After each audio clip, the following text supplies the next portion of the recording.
9 a.m. And Dolphin Dive comes to you every second and fourth Wednesday of each month right here at 9 a.m. Eastern Time on youtube.com/wakeupcalldt and on facebook.com/wakeupcalldt. And of course, you can get it on the LeMoyne tab on wakeupcalldt.com. My guest that I have for this edition of Dolphin Dive is no stranger.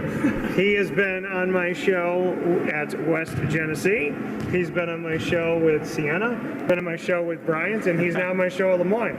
So I have one guest that has been featured on 4 different school shows. So welcome to the broadcast again, Luke. Appreciate it. How are you? I'm doing good. How are you? Doing very well. And I also got to do the exclusive first interview when you committed to the LeMoyne, and you gave me the opportunity to do that. I asked you if I could be the first, and you said, would it be any different than anything else? Right, yeah.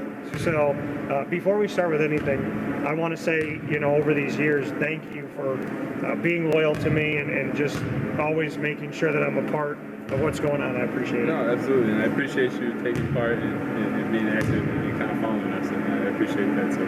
And Luke has gotten taller as time has gone on. And I stayed at 5'8". So before we go anywhere into the LeMoyne world, to come back to the community that you won a state championship in, it's got to mean something really special to you. No, for sure. And at least being in Syracuse, it's allowed me kind of like even get in touch with Coach Kent and just kind of even in that sense kind of be in touch with West Genesee again. And obviously what we did there is super special to all of us who were involved. So it's definitely awesome being back home and being around this environment. To go through sectionals and win a state championship, the last 19 months, a lot of teams couldn't play in sectionals. They couldn't play in states. They were maybe in states and had to call it off. So knowing that you got to play in sectionals, play in state championships, win a state championship, to do that in your time and then to see how some kids, not because they lost games, but because of a pandemic that nobody was prepared for, just what it means to you and maybe how much more special it was knowing that it can be taken away.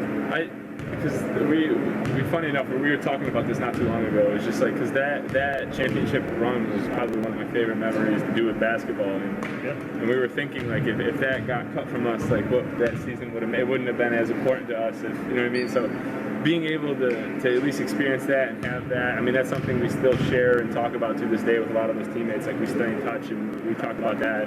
We'll talk about that forever. So, and just like to be able to have that and understand that the kids recently haven't been able to have it, it's upsetting because I know how important it was to us, and I wish other people got to experience that too.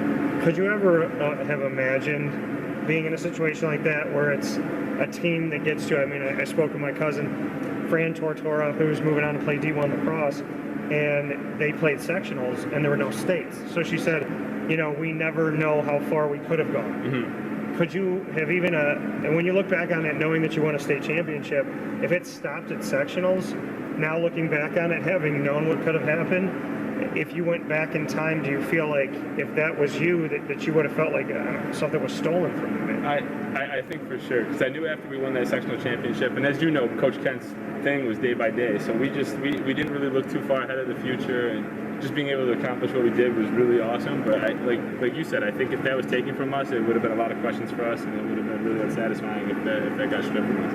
So you win a state title, the first ever in West Genesee history for the Wildcats. That banner will always be yours. And as I've told you, I've never left an ACC tournament early. And I left the ACC tournament a few days in. It was a couple days in, because I didn't go to the semis or the championship, I think. I left it only because I gave you all my word that if you won, I would follow you through.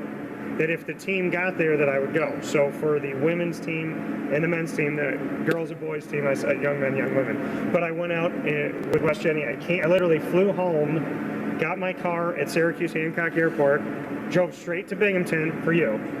Then I went home, went to Albany for the girls, then went back to Binghamton for you. Then I went home, and then I went to Albany, and then I went home. So, to see you both play in the championship, it's one of the greatest times of my life. I don't regret anything. I hope the ACC understood. But the reality of it all was, I told you guys I'd be there. And coming home, leaving the ACC tournament, coming to see you was like the greatest feeling in the world, because I knew all of you, and I knew that sitting there and watching the game, it was so different for me because I'm sitting there looking at the faces of guys, Christian and Will and you and John and Cam and all that, and I'm seeing this team of just guys that I had been doing interviews with for a couple of years, and especially you and I, we had done them from really the beginning. So to me, it wasn't like you're just watching a team. I was watching something I felt a part of.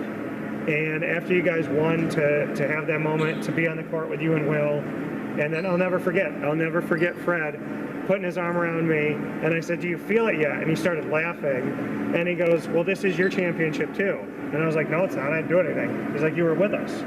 And I think that team for me is like a Mighty Ducks team. Like, I'll never forget that. Yeah, no, because like you said, like every bit of moment, it was like almost more surreal than it was. Kind of like it was really hard to kind of capture the moment. Yeah. And when it finally happened, I mean, you know, the first embrace, like everyone was on the court, and me and Will saw you. We ran over to you because it was just like. It was like you said, like from the beginning, you were there from our first years to our last, so like you kind of saw our development and just like how important everything that meant, and just for you to at least see us kind of grow up through that system. I mean, it was definitely one of those situations that, I mean, like I said, I'll never forget. So did you miss me that much? That's why you came back? Of course. Of course. So coming back to LeMoyne, you and I, like I said, we did the exclusive first interview on the why. Now that you've been here, what's it been like for you to be back in the community? I love it. Like this fit could not be better. And just in terms of the basketball, the school, and especially the area, being able to see my family, and just the balance of everything is just perfect right now. And I honestly couldn't be happier right now. Mom and Dad would go to see you anywhere. The fact that they are going, I don't even know, maybe 15 minutes? Yeah. I gotta imagine that they like being inside Ted Grant Court. No, 100%. My dad, because my dad's the traveler, so he does a lot of the driving. So at least my dad now, like you said, not even having to drive that far, I mean, it's definitely, he loves it. My parents love it just as much as I do. What was it about Nate Champion and his message that made you want to play for him? He understood the circumstances that I was going through in the last couple of years. He understood kind of what it took to win, and it's a winning program. And he was relatable. He's a player's coach. Like he really took the time to build a relationship and have me understand that this is like going to be a really good place for me, and at least have me be able to perform to my ability, and at the end of it all, win games. And that's a lot of the reason why I chose to come. And including this season, how much time do you have? So, like, as far as season-wise, eligibility. Yeah. So I have this year and then 2 others, so I have 3 years including this one. Because I remember when we talked, I thought you said that you had 3, and it was really unique because you were at Siena, then you went to Bryant, but you weren't out there. Mm-hmm. And so you had that extra time, so it's important for people to know that you essentially have, like, it's almost like you just came out of high school. Pretty much, yeah. So I'm a sophomore eligibility guy right now. So. Yeah, so you have a sophomore eligibility. You're going to have a doctorate by the time you're done. Yep. There's 16 degrees, but it's so cool to see you back here in the community. When you left Siena and Bryant, that were D1, to come to a D2 school, and I don't view LeMoyne as D2 when it comes to talent and capability and facilities and whatnot. But when you made that decision, did you think about that at all? That it was a different division? It's like I said, even Coach Champ, he elaborated a lot on this. Like I think this team right here is beating a lot of Division I teams, and I'm very confident in saying that. I've played a lot of those teams up at that level, and I promise you that this team, talent-wise, like you said, is not lacking at all. And when it came to the choice, it was kind of a no-brainer because, like I said, it's a competitive school, and we want to win games, and we want to win championships here, and that's exactly what LeMoyne's going to do, and that's what we're going to do in the future. Most of this team had never played a game in a LeMoyne jersey because they had spent over a year off the court. So Nino Hernandez comes back, and the majority of the team had not played, whether they transferred in or fresh, whatever. What has it been like to be on a team that's really learning to play together for the first time? I mean, especially at this point of the year, I think you've seen it. Like we have games where we're learning a lot. Like we have a couple losses at this point, and each loss we take something new. And last night we're coming off a really big win against a really good Damon team, and I think a lot of the stuff that we were talking about clicked in that game. And it's just more so right now is just getting prepared for that end of the season. Like every single day, every single game, we got to learn.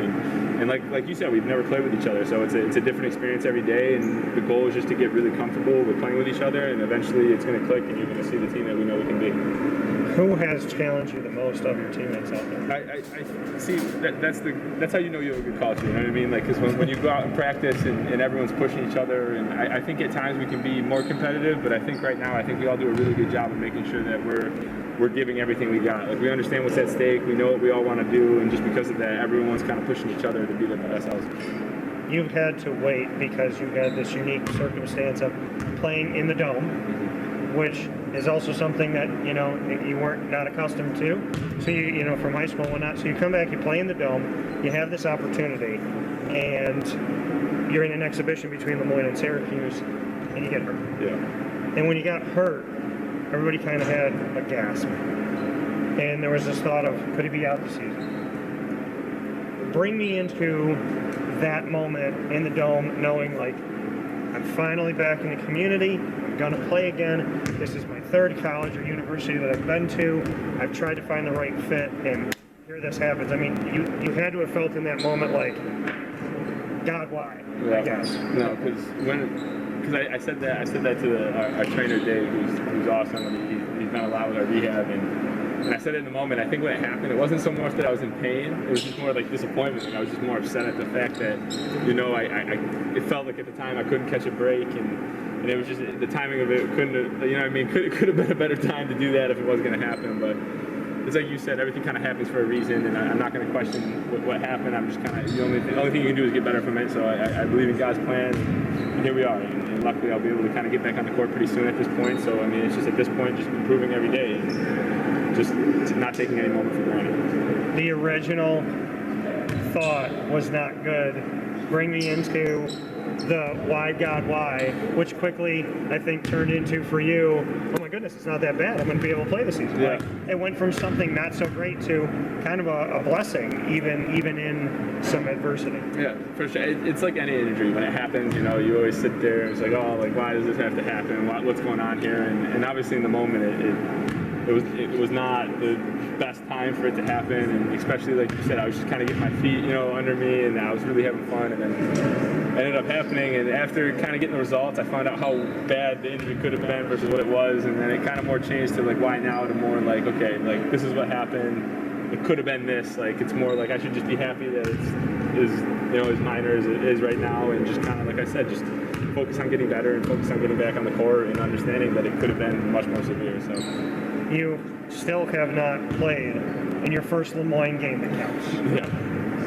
So what are you most looking forward to? I can't wait to get out there and compete with these guys, and we fight every day. Like, I mean, every game we do. I mean, granted there are some lapses, but I think we have yet to show our best selves, and I just can't wait to get on the court and figure that out and just compete and just win some games. I can't wait. And we're speaking here with you on Wednesday, December 8th. And we're going to be able to see you very soon. Yes, sir. Christmas come early. So what are you excited about with the fact that before Christmas, by the grace of God, we will see you in a LeMoyne jersey in a game that counts? It's just, I think I've spent this whole preseason, like I said, I've been really excited to be able to play back in this community and just kind of be home. And now that it's coming up on it, I can't wait. It's going to be definitely one of those, fun moments for me. 2020 hindsight, why was LeMoyne just the right spot?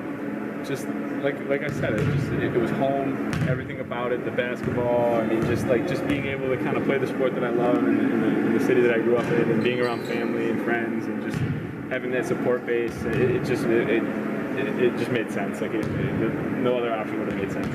What did you learn from the road, from West Genesee to Siena to Bryant to LeMoyne? What did you learn in your travels? Just you got to trust the process. You know? I mean, the work will speak for itself, and when it decides to present itself, I mean, at the end of the day, you know what you're doing. You know what I mean? And this game has a tendency of rewarding those who work pretty hard. So I'd like to think that along the whole journey, I've kept my head, and although there's been lots of ups and downs through the whole thing, you got to keep your head on straight. Working regardless of what the situation or circumstance is, like it's up to you to kind of change your opportunity, and luckily I've been blessed to want to do it here. So, including this season, 3 years of eligibility. So essentially, we never lost Luke in our community. It's a good thing. From West Genesee all the way back here to Central New York again. It's so good to have you back. And I feel so spoiled because now I can drive 15 minutes and watch you just like I could at West Genesee. Yeah.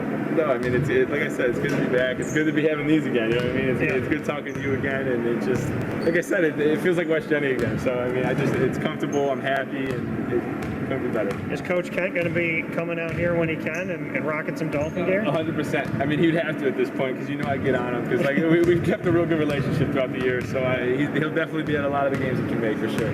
Where is my ring? Are we talking Listen, about I told you got to talk to Coach Kent about that one. I'm not in charge of the financial stuff over there, but Coach Kent's your guy for that one. So a final piece here as you get set to go to practice. We're going to do a little bit of rapid fire. We'll do a couple of pieces because I know you got to get to it. I'll let you go first. Oh. Okay, so I know I asked this one before, but it's been a little bit since we talked. What is your favorite sports moment that you've got to experience? Oh, man, probably, and it's great that you asked this because it just happened. I would say coming off this past weekend, I went to Cincinnati, Ohio for the first time, and I've covered the American Athletics since its institution, and in like 2012, 2013 time, and so I've been with them before they had a logo, before they had a name. I got to see Cincinnati.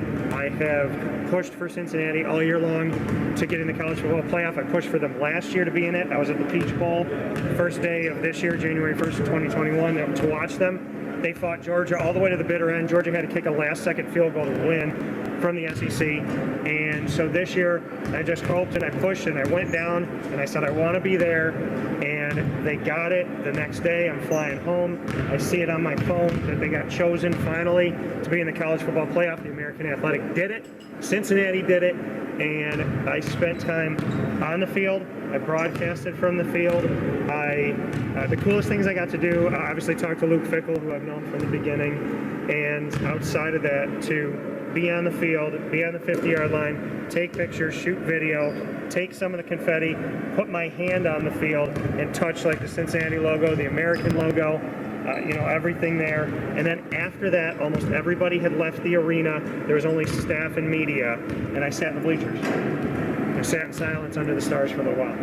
So, That's awesome. something I get to tell my kids. 100%. Really awesome, really fun. Sports has given me more than I could have ever asked for. So with that being said, my first question for you, Luke, is what has been your greatest achievement in this last couple of years of adversity? What do you consider your greatest achievement?